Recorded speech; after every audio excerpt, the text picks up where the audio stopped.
This state-owned property in South Butte is still being considered as one of the locations for the new women's prison.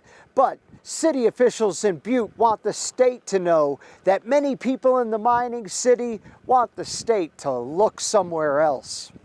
That's been a challenge because, most of the feedback that we've got has been negative and not wanting the women's prison here. Earlier this year, the Montana Department of Corrections announced it was seeking a location for the new $220 million women's prison.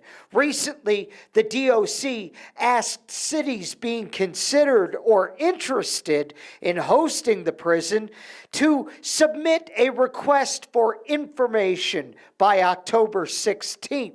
The Butte Council of Commissioners agreed to provide the state with information, but without much enthusiasm for the project.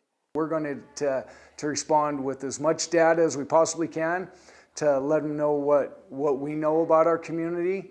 And then for them, I think they need to come back and find out what the community support is. The Department of Corrections is considering several locations and has not made a decision. Butte officials say a 400-bed facility would put a strain on some of Butte's infrastructure.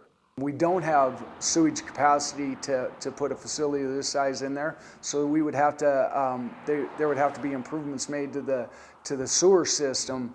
There's also concern a new prison would draw staff from the Butte Detention Center, which is already low.